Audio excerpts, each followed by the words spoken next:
የቢዋይዲ ታሪክ የሚጀምረው ከኩባንያው መመስረት እጅግ በጣም ቀደም ብሎ በቻይና አንኋይ ግዛት ውዋይ በተባለች አንዲት ትንሽ እና የድሃ ገጠር መንደር ውስጥ ነው። በፈረንጆቹ ሚያዝያ 8 ቀን በ1966 ዓ.ም ዋንግ ቹዋንፋ ተወለደ። ቤተሰቡ እጅግ በጣም ድሃ የነበረ ሲሆኑ የዕለት ጉርሻቸውን ለማግኘት በግብርና ሥራ ላይ የተሰማሩ ነበሩ። ዋንግ ከስምንቱ ልጆች አንዱ ሲሆን የልጅነት ጊዜው በከባድ ችግርና በመከራ የተሞላ ነበር። ዋንግ ገና የ13 ዓመት ታዳጊ እያለ አባቱ ከዚህ ዓለም በሞት ተለዩት። ይህ ለቤተሰቡ ትልቅ የሐዘንና የኢኮኖሚ ውድቀት መንስኤ ሆነ። ከሁለት ዓመታት በኋላ ዋንግ የጁኒየር ሃይ ስኩል የመካከለኛ ደረጃ ትምህርት ቤት መልቀቂያ ፈተና እየወሰደ ባለበት ወቅት እናቱ በተመሳሳይ ሁኔታ አረፉ። ይህ ክስተት በ15 ዓመቱ ዋንግን ሙሉ በሙሉ ወላጅ አልባ አደረገው። የትምህርት ተስፋው ጨለመ። ነገር ግን ታላቅ ወንድሙና አሳዳጊ የሆኑት የቤተሰቦቹ አባላት ዋንግን ትምህርቱን እንዲያቋርጥ አልፈለጉም። ታላቅ ወንድሙ የራሱን ትምህርት በማቋረጥ እና የቤተሰቡን ኃላፊነት በመሸከም ዋንግን የትምህርት እንዲቀጥል አደረገ። የዋንግ አጋዥ እና የቅርብ ደጋፊ የነበረችው የትልቅ ወንድሙ ሚስት አማቹ የዋንግ የትምህርት ቤት መመዝገቢያና የመጽሐፍ መግዣ ገንዘብ ለማግኘት ስትል የራሷን የግል ወርቅ ጌጣጌጥ እስከ መሸጥ ደርሳለች። ይህ እጅግ ልብ የሚነካው የቤተሰብ መስዋዕትነት በዋንግ አእምሮ ውስጥ የማይፋቅ አሻራ ጥሎ አለፈ። ዋንግ ለራሱ ቃል ገባ፣ ይህንን ሁሉ መስዋዕትነት ከፍለው ላስተማሪም ቤተሰቦቼ ብድር መመለስ አለብኝ። ይህ ጥልቅ የሆነ የኃላፊነት እና የራስ በራስ የማስተዳደር ፍልስፍና ወደፊት ለሚገነባው የንግድ ኢምፓየር መሰረት ሆነ። በድህነት ውስጥ ያደገ ሰው ምንም ነገር ስለሌለው ሁሉንም ነገር ለራሱ መገንባት እንዳለበት ተማረ። ዋንግ ቹዋንፋ በትምህርቱ እጅግ በጣም ጎበዝ እና ታታሪ ነበር። የቤተሰቡን ውለታ ለመመለስ ብቸኛው መንገድ ትምህርት መሆኑን አጥብቆ አምኖበታል። በ1980ዎቹ አጋማሽ የትምህርት ቤት ደረጃውን ትምህርቱን በከፍተኛ ማዕረግ በማጠናቀቅ ሴንትራል ሳውዝ ዩኒቨርሲቲ ገብቶ በሜታለርጂካል ፊዚካል ኬሚስትሪ በመጀመሪያውን ዲግሪውን በ1887 ዓ.ም ተቀበለ። ይህ የትምህርት መስክ የብረታ ብረት እና የኬሚካል ውህዶችን አሰራር በጥልቀት የሚያጠና ሲሆን የባትሪ ቴክኖሎጂን ለመረዳት ቁልፍ መሰረት ነበር። ትምህርት ቤቱ በዚሁ ብቻ አላቆመም። ቤጂንግ ወደሚገኘው የኖን ፌሬስ ሜታል ሪሰርች ኢንስቲትዩት በማቅናት የማስተርስ ዲግሪውን በ1990 ዓ.ም አጠናቀቀ። በዚያን ጊዜ በቻይና ውስጥ የማስተርስ ዲግሪ በማግኘት በትልቅ ክብርና የተረጋጋ የመንግስት ሥራ ዋስትና ነበር። ዋንግ በዚሁ ኢንስቲትዩት ውስጥ ተመራማሪ በመሆን ተቀጠረ። በኋላም የመንግስትን ስር ወደሚተዳደረው አንድ የባትሪ አምራች ኩባንያ ውስጥ በሥራ አስኪያጅነት ተመደበ። በዚህ የመንግስት ሥራ ውስጥ እያለ ዋንግ የዓለምን ኢኮኖሚ፣ የቴክኖሎጂ አዝማሚያውን በጥልቀት ማጥናት ጀመረ። በ1990ዎቹ መጀመሪያ ላይ የተንቀሳቃሽ ስልክ ኢንዱስትሪ በፍጥነት እያደገ ነበር። በወቅቱ ገበያውን ተቆጣጥረው የነበሩት እንደ ሶኒ እና ሳኒዮ ያሉ የጃፓን ኩባንያዎች ነበሩ። ነገር ግን ጃፓን በአካባቢ ጥበቃ ሕጎች ምክንያት ኒኬል ካድሚየም የተባሉትን የአካባቢ የሚበክሉ ባትሪዎች ማምረት እንደምታቆም ዋንግ አነበበ። ይህ ዜና ለዋንግ እንደ ትልቅ የብርሃን ጮራ ነበር። ጃፓኖች ይህንን ገበያ ሲለቁ በገበያው ላይ ትልቅ ክፍተት ይፈጠራል። ይህንን ክፍተት ለመሙላት ደግሞ ርካሽ ጉልበት ሰራተኞች ያላት ቻይና ትልቋ እጩ እንደሆነ ተገነዘበ። የተረጋጋውንና ዋስትና ያለውን የመንግስት ስራውን ትቶ የራሱን ኩባንያ ለመመስረት ወሰነ። ይህ ውሳኔው በወቅቱ ለነበረውና በድህነት ላደገው ዋንግ እጅግ አደገኛና ድፍረት የተሞላበት እርምጃ ነበር። በፈረንጆቹ የካቲት 1995 ዓ.ም ዋንግ ቹዋንፋ የራሱን የባትሪ ኩባንያ ለመመስረት ከአጎቱ ልጅ ሉይጂያንግ ያንግ 2.5 ሚሊዮን የቻይና ዩዋን ተበደረ። ይህ ገንዘብ በወቅቱ ከ300,000 በላይ የአሜሪካ ዶላር የሚያወጣ ነበር። ኩባንያውም በሼንዘን ከተማ ውስጥ ከመሰረተ። ስሙም BYD ወይም ቢውልድ ዩር ድሪምስ አለው። ወደፊት ለሚፈጠረው ግዙፍ የቴክኖሎጂ አብዮት ይህ ስም ትንቢታዊ ነበር። በመጀመሪያዎቹ ቀናት BYD የነበሩት ሰራተኞች 20 ብቻ ነበሩ። አብዛኞቹ ከዋንግ ጋር በምርምር ኢንስቲትዩት ውስጥ አብረውት የሰሩ መሐንዲሶች ነበሩ። የዋንግ የንግድ ስልት እጅግ በጣም ቀላል ግን ደግሞ ብልሃት የተሞላበት ነበር። የጃፓን ኩባንያዎች ውድ የሆኑ የሮቦት የሚሰሩ አውቶማቲክ የማሽኖችን በመጠቀም ነው ባትሪ የሚያመርቱት። ዋንግ ይህንን ውድ ማሽን ለመግዛት አቅም አልነበረውም። ስለዚህ የጉልበት ስራን በካፒታል መተካት የተባለውን ስልት ነደፈ። ይኸውም ውድ ማሽኖችን ከመግዛት ይልቅ ርካሽ የሆኑ የቻይና ሰራተኞችን በመጠቀም ባትሪዎችን በእጅ መገጣጠም ነው። ነገር ግን የጥራት ቁጥጥር እጅግ በጣም ጥብቅ ስለነበር በእጅ የሚመረቱት ባትሪዎች በማሽን ከሚመረቱት የጃፓን ባትሪዎች ጋር እኩል ጥራት ነበራቸው። ዋጋቸው ግን በ40 በመቶ ርካሽ ነበር። ይህ ስልት በዘርፉ ባለሙያዎች ዘንድ እንደ ኋላ ቀርና ቀዳማዊ ቢቆጠርም ውጤቱ ግን አስገራሚ ነበር። በ1996 ዓ.ም ቢዋይዲ የኒኬል ካድሚየም ባትሪ በብዛት ማምረት ጀመረ። የዋጋ ርካሽነቱና የጥራት ደረጃው ከኩባንያው በአጭር ጊዜ ውስጥ ተመራጭ አደረገው። በ1990ዎቹ መገባደጃ ላይ የሞባይል ስልኮች ዓለምን ማጥለቅለቅ ሲጀምሩ ቢዋይዲ ቴክኖሎጂውን አሻሽሎ ወደ ሊቲየም አዮን ባትሪ ምርት ገባ። ኩባንያው ፈጣን እድገትና አስተማማኝ የዓለምን ግዙፍ የቴክኖሎጂ ኩባንያዎችን ትኩረት ሳበ። በ2000 ዓ.ም ቢዋይዲ የሞቶሮላ የመጀመሪያ የቻይናዊ የባትሪ አቅራቢ በመሆን ታሪካዊ ስምምነት ተፈራረመ። ይህ ስምምነት የቢዋይዲን ዓለም አቀፍ ተአማኝነት ከፍ አደረገው። በ2002 ዓ.ም ደግሞ በወቅቱ የሞባይል ገበያ ንጉሥ ለነበረው ኖኪያ ዋና የባትሪ አቅራቢ ለመሆን በቃ። ቢዋይዲ ከዓለም የሞባይል ስልክ ባትሪ ገበያ ከ50 በመቶ በላይ የሚሆነውን ድርሻ ተቆጣጠረ። ሶኒ እና ሳኒዮን የመሳሰሉት የጃፓን ግዙፍ ኩባንያዎች በገዛ ሜዳቸው አሸነፋቸው። በዚህ ታላቅ ስኬት ላይ ተመስርቶ ዋንግ ቹዋንፋ በሐምሌ 2002 ዓ.ም ኩባንያውን በሆንግ ኮንግ የአክሲዮን ገበያ ላይ የዝርዝር ውስጥ አስገባ። በዚህም ኩባንያው 1.65 ቢሊዮን የሆንግ ኮንግ ዶላር ወደ 200 ሚሊዮን የአሜሪካ ዶላር አካባቢ ማሰባሰብ ቻለ። ይህ ገንዘብ ለዋንግ ትልቅ የፋይናንስ አቅም የፈጠረለት ሲሆን ቀጣዩንና እጅግ አደገኛውን እርምጃ እንዲወስድ በር ከፈተለት። ይህ የካምፓኒ ያመጣው የቴክኖሎጂ ለውጥ ምን ያህል አስገራሚ እንደሆነ እያያችሁ ነው። እነዚህ አይነት ዓለምን የቀየሩ የመኪና ቴክኖሎጂዎች እና የካምፓኒ ታሪኮች ወደፊት እንዳያመልጧችሁ አሁኑኑ ሰብስክራይብ በማድረግ የቻናላችን ቤተሰብ ይሁኑ። አሁን ደግሞ በቀጥታ ወደ ቀጣዩ ታሪካችን ክፍል እንለፍ። የአክሲዮን ገበያ ስኬት ካመጣለት የገንዘብ አቅም ጋር ዋንግ ቹዋንፋ ሩቅ ማሰብ ጀመረ። የሞባይል ባትሪ ገበያ ምንም እንኳን ትርፋማ ቢሆን ወደፊት ለሚኖረው የቢዋይዲ ግዙፍ ራዕይ በቂ እንዳልሆነ ተረዳ። ትልልቅ ባትሪዎችን ማምረት አለብን፣ ትልልቅ ባትሪዎችን ደግሞ ትልልቅ ተሽከርካሪዎች ይፈልጋሉ የሚል ድምዳሜ ላይ ደረሰ። የኤሌክትሪክ መኪኖችን ወደፊት የዓለም መጓጓዣ እንደሚሆኑ ተነበየ። ነገር ግን የኤሌክትሪክ መኪና ለመስራት መጀመሪያ የመኪና አሰራር መማር ነበረበት። በጥር 2003 ዓ.ም ዋንግ የዓለምን የንግድ ማህበረሰብ እና የራሱን ባለአክሲዮኖቹን ያስደነገጠ ውሳኔ አሳለፈ። በሰሜን ምዕራብ ቻይና ሻንዚ ግዛት ውስጥ ወደምትገኝና በኪሳራ አፋፍ ላይ የነበረች የቹንቹዋን አውቶሞቢል ኩባንያ በ77% ድርሻ በ269 ሚሊዮን የሆንግ ኮንግ ዶላር ገዛ። ይህ ውሳኔ ሲሰማ የቢዋይዲ ባለአክሲዮኖች በድንጋጤ ጮኹ። አንድ የባትሪ አምራች ኩባንያ እንዴት የመኪና አምራች ይሆናል? የመኪና ኢንዱስትሪው በታላቅ የውጭ ኩባንያዎች የተያዘ እና እጅግ ውስብስብ የሆነ ዘርፍ ነው በማለት ተቃወሙ። ባለአክሲዮኖቹ ይህንን በብዛት አክሲዮኖቻቸውን በብዛት መሸጥ ጀመሩ። በዚህም የቢዋይዲ የአክሲዮን ዋጋ በሁለት ቀናት ውስጥ ብቻ በከፍተኛ ሁኔታ በግማሽ ያህል ወደቀ። ዋንግ ግን ወደ ኋላ አላለም። እሱ በልጅነቱ ከተማረው ራሱን በራሱ የማስተዳደር ፍልስፍና በመነሳት በመኪና ኢንዱስትሪ ውስጥ ያለውን ተግዳሮት በራሱ መንገድ ለመፍታት ጀመረ። የቆዩ የመኪና አቅራቢዎች ስለዚህ አዲስ እና ያልታወቀ ኩባንያ ዕቃ ለማቅረብ ፈቃደኛ አልሆኑም።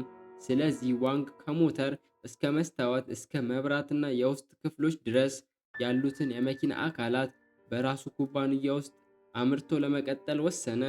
የመጀመሪያዎቹ ዓመታት እጅግ ፈታኝ ነበሩ። ፍላየር የተባለ የመጀመሪያው መኪናቸውን ብዙም ስኬታማ አልነበረም። ነገር ግን ዋንግ እና ቡድኑ ተስፋ አልቆረጡም። የሌሎች መኪኖች አሰራርን በጥልቀት በማጥናት የቴክኖሎጂ ቅጂ በማድረግ በ2005 ዓ.ም BYD F3 የተባለውን መኪና ለገበያ አቀረቡ። ይህ መኪና በዲዛይኑ ታዋቂውን የቶዮታ ኮሮላ የሚመስል ቢሆንም ዋጋው ግን እጅግ በጣም ርካሽ ነበር። ኤፍ3 በቻይና ገበያ ላይ እንደ ሰደድ እሳት ተሰራጨ። በሚሊዮኖች የሚቆጠሩ ቻይናውያን የመኪና ባለቤትነት እንዲሆኑ አስቻለ። የኤፍ3 የቢዋይዲ የመኪና ክፍል ከኪሳራ ታደገው እና ለቀጣዮቹ የኤሌክትሪክ ራዕይ መሰረት ጣለ። የቢዋይዲ ስኬት በቻይና ብቻ አልተወሰነም፤ የዓለም ታላላቅ ባለሀብቶች ትኩረት መሳብ ጀመረ።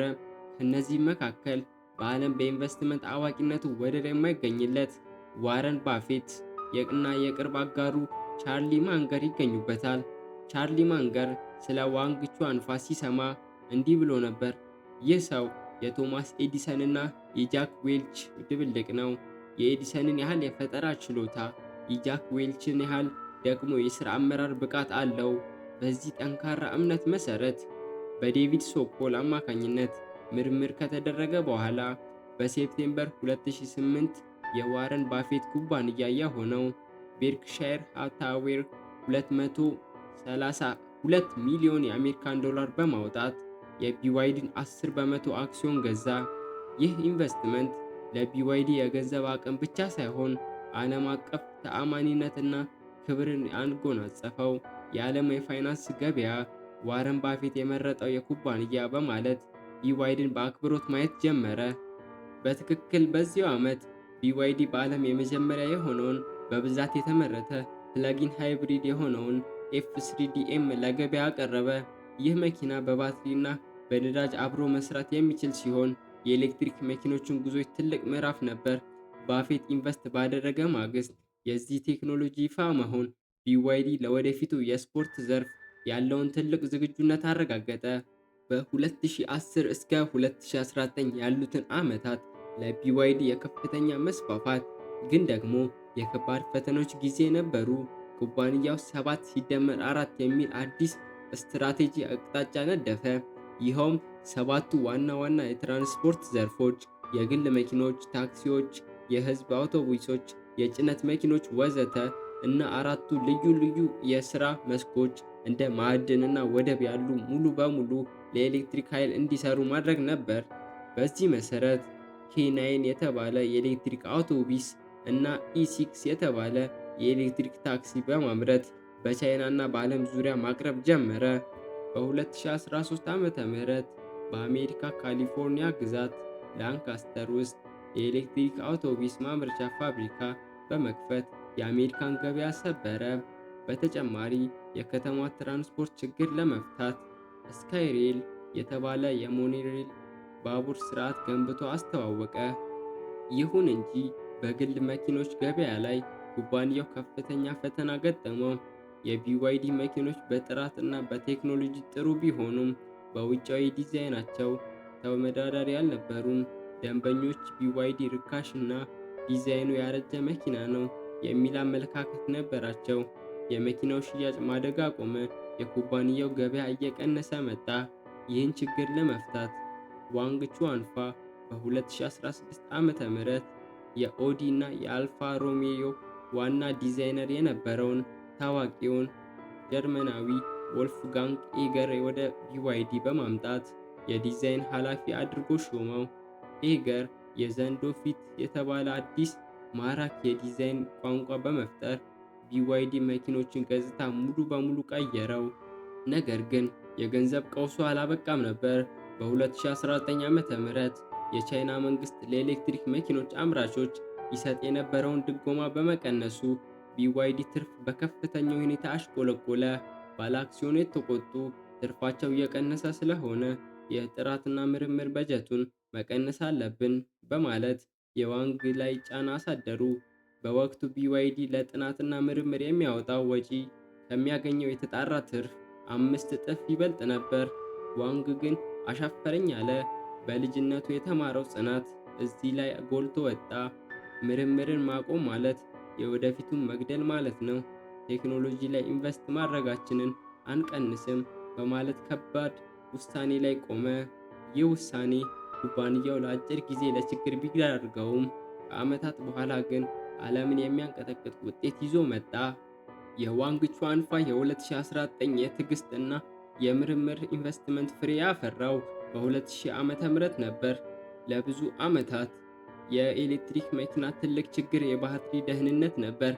በተለይም የሊቲየም አዮን ባትሪ አደጋ ሲደርስባቸው በቀላሉ የሚፈነዱና የሚቃጠሉ ነበሩ። BYD ይህንን ታሪካዊ ችግር ለመፍታት ሊቲየም አይረን ፎስፌት ቴክኖሎጂን በመጠቀም ብሌድ ባትሪ የተባለውን እጅግ አስተማማኝና የፈጠራ የታከለበትን ባትሪ አስተዋወቀ። የዚህ ባትሪ ስያሜ የሚመጣው ቅርጹ ረጅም እና ቀጭን ሆኖ ልክ እንደ ሰይፍ ስለሚመስል ነው። የብሌድ ባትሪ አስተማማኝ ለዓለም ለማሳየት BYD የሚስማር መውጋት ሙከራ የተባለውን እጅግ አስፈሪውን ሙከራ አደረገ። ሌሎች የተለመዱ ባትሪዎች በሚስማር ሲወጉ በሰከንዶች ውስጥ በእሳት ሲጋዩ፣ የBYD ብሌድ ባትሪ ግን ሚስማሩ ሰንጥቆ ሲያልፍ ምንም አይነት የሙቀት መጨመርም ሆነ እሳት አላሳየም። ይህ ፈጠራ የኤሌክትሪክ መኪናን ደህንነት ወደ አዲስ ምዕራፍ አሸጋገረው። በዚሁ ቴክኖሎጂ የታጠቀው BYD ሃን የተባለው የቅንጦት የስፖርት ሴዳን 2020 ላይ ሲለቀቅ የደንበኞችን አመለካከት ሙሉ በሙሉ ለወጠው።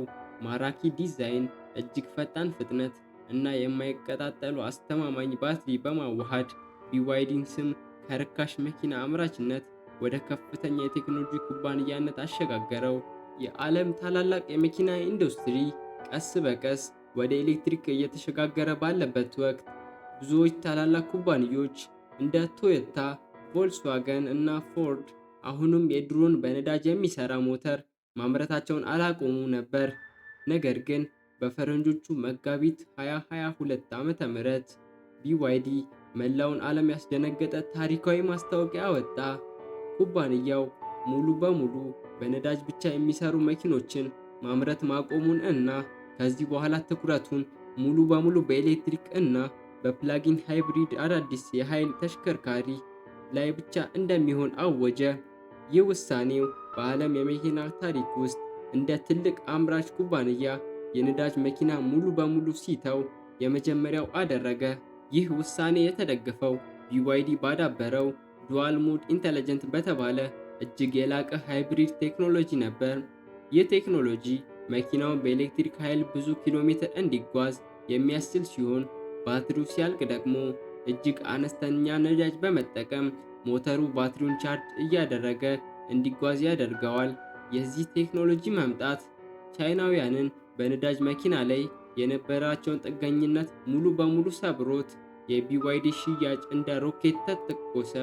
በ2023 መጀመሪያ ላይ BYD በቻይና ገበያ ለብዙ አስርት ዓመታት አንደኛ የነበረውን የጀርመኑን ፎልክስዋገን በመብለጥ በቻይና ከፍተኛ ሽያጭ ያለው ቁጥር አንድ የመኪና ብራንድ ለመሆን በቃ። BYD የቻይናን ገበያ ከተቆጣጠረ በኋላ ፊቱን ወደ ቀሪው ዓለም አዞረ። አውሮፓ፣ ደቡብ አሜሪካ፣ ደቡብ ምስራቅ እስያ፣ መካከለኛው ምስራቅ እና አፍሪካ ውስጥ በከፍተኛ ፍጥነት መስፋፋት ጀመረ። እንደ ኦቶ 3፣ ዶልፊን እና ሲል የመሳሰሉ መኪኖችን በዓለም አቀፍ ደረጃ በማቅረብ ከፍተኛ ጥራትና ተመጣጣኝ ዋጋ አዋህዶ የገበያውን ጨዋታ ቀየረው። መኪኖቹ በአውሮፓ እና በአውስትራሊያ የደህንነት ፈተናዎች ባለ 5 ኮከብ በከፍተኛ ውጤት በማምጣት የአውሮፓውያንን ጥርጣሬ አጠፉት። በ2023 መጨረሻ ላይ ታሪካዊ ክስተት ተፈጠረ። BYD በንጹህ የኤሌክትሪክ መኪኖች ሽያጭ የአሜሪካውያንን ግዙፍ የኩባንያ ቴስላን በመብለጥ የዓለማችን ቁጥር 1 የኤሌክትሪክ መኪና አምራች ዘውድ ደፋ። በተጨማሪም BYD ርካሽ መኪና ብቻ ነው የሚሰራው የሚለውን አስተሳሰብ ለመቀየር የቅንጦት ከፍተኛ ቴክኖሎጂ ያላቸውን አዳዲስ ንዑስ ብራንድ አስተዋወቀ። ከእነዚህም ውስጥ ያንግ ዋንግ የተባለውን የቅንጦት ብራንድ ይገኝበታል። ያንግ ዋንግ U8 የተባለው ከባድ የኦፍ-ሮድ መኪና እያንዳንዱ ጎማው በራሱ ሞተር የሚታዘዝ በመሆኑ መኪናው ባለበት ቆሞ 360 ዲግሪ መዞር የሚችል በኋላም ላይ መንሳፈፍ የሚችል እጅግ አስገራሚ ቴክኖሎጂ ይዞ መጣ። U9 የተባለ ደግሞ በሰከንዶች ብቻ ከ0 ወደ 100 ኪሎ ሜትር የሚንዘገዘግ እጅግ ዘመናዊ የስፖርት መኪና ነው። ፋንግ ቼንግ ባኦ እና ዴንዛ የተባሉ ሌሎች የቅንጦት ብራንዶችንም በማስተዋወቅ ከመርሴዲስ እና ከፖርቼ ጋር መፎካከር ጀመረ። በህዳር 18 በ2024 ላይ BYD በ10 ሚሊዮኖችን አዲስ የኃይል ተሽከርካሪ በማምረት በዓለም የመጀመሪያው ኩባንያ ሆኖ በታሪክ መዝገብ ላይ ሰፈረ። ኩባንያው ከ20 ሰራተኞች ተነስቶ ዛሬ ላይ ያለውን በዓለም ዙሪያ ከ1 ሚሊዮን በላይ ሰራተኞችን የሚያስተዳድር አዲሱን መርከቦች ገዝቶ መኪኖችን ወደ ዓለም የሚያጓጉዝ የባትሪና የቺፕ እና የመኪና አካላትን ሙሉ በሙሉ በራሱ የሚያመርት ግዙፍ ኢምፓየር ሆኗል። ይህ የቴክኖሎጂ ታሪክ ከተመቻችሁ ቪዲዮውን ላይክ፣ ቻናላችንን ሰብስክራይብ እንዲሁም ለወዳጆቹ ሼር ማድረጋችሁን አትዘንጉ። አስተያየቶቻችሁን ኮመንት ላይ አስቀምጡልኝ። በሚቀጥለው አጓጊ ታሪክ እስክንገናኝ ቸርን ሰንብት።